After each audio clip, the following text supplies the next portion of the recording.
মাধ্যমিক ও উচ্চশিক্ষা অধিদপ্তর মাউসি থেকে জরুরি নির্দেশনা এমপিওভুক্ত শিক্ষক এবং কর্মচারীদের জন্য তাদের ঈদের বোনাস এবং মিলবে ফেব্রুয়ারি মাসের বেতন একসঙ্গে ব্যাংক অ্যাকাউন্টে কবে এবং কত তারিখে আপনাদের ব্যাংক অ্যাকাউন্টে ঢুকবে।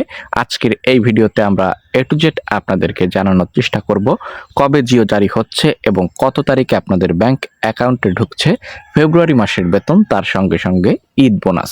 চলুন আজকের এই ভিডিওটি প্রত্যেকের জন্য হতে পারে স্পেশাল একটি ভিডিও, তাই না টেনে প্রথম থেকে শেষ পর্যন্ত দেখবেন। তার আগে আপনাদের সকলের কাছে ছোট করে একটি রিকোয়েস্ট করব, যারা চ্যানেলের নতুন দর্শক এখন পর্যন্ত সাবস্ক্রাইব করেননি, প্রথমেই চ্যানেলটিকে সাবস্ক্রাইব করে দিন, যাতে করে পরবর্তীতে সকল গুরুত্বপূর্ণ আপডেট ইনফরমেশন আপনি পেয়ে যান সবার আগে এবং ঘরে বসে।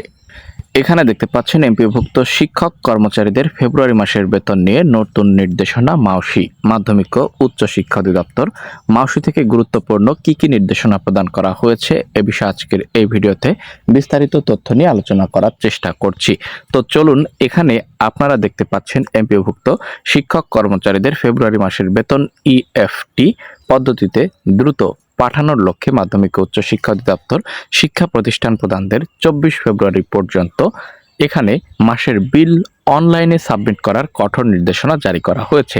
আজকেই কিন্তু 24 তারিখ, তো আজকের মধ্যেই প্রতিষ্ঠান প্রধানরা বিল সাবমিট করে দিবে এবং কত তারিখে আপনাদের ব্যাংক অ্যাকাউন্টে ঢুকবে, তার সঙ্গে সঙ্গে ঈদের বোনাস কোন মাসের বেতনের সঙ্গে আপনাদের ব্যাংক অ্যাকাউন্টে ঢুকবে বা কত তারিখে ঢুকবে এ বিষয়ে বিস্তারিত জানানো হয়েছে। মাউসি নির্দেশনায় বলা হয়, প্রতিষ্ঠান প্রধানরা তাদের ব্যবহারিক আইডি ও পাসওয়ার্ড ব্যবহার করে ইএমআইএস সিস্টেমে ইএফটি মডিউলে প্রবেশ করে প্রতিটি শিক্ষক কর্মচারীদের জন্য আলাদা আলাদাভাবে বিধি মোতাবেক প্রাপ্য এমপিও টাকার হিসাব নির্ধারণ করে বিল সাবমিট করবেন। সাবমিট করা বিলের কপি ডাউনলোড করে প্রতিষ্ঠান প্রধান ও পরিচালনা পর্ষদের সভাপতি কর্তৃক স্বাক্ষর করে সংরক্ষণ করবেন।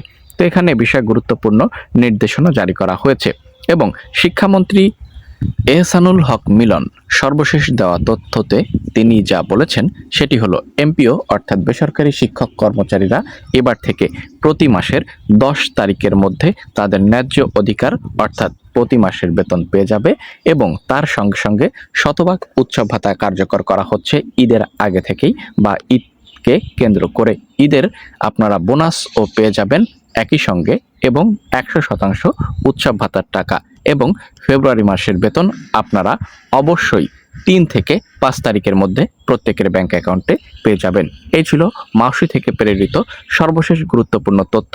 অবশ্যই যারা যারা এমপিওভুক্ত শিক্ষক এবং কর্মচারী রয়েছেন, প্রতি মাসের বেতন পেতে বিলম্ব হয় বা অনেক ধরনের বিড়ম্বনার মধ্যে দিয়ে যেতে হয়, তো আপনাদের জন্য আশা করছি প্রতি মাসের বেতন এখন থেকে যথাসময়ে পাবেন, অর্থাৎ 10 তারিখের মধ্যে। ধন্যবাদ।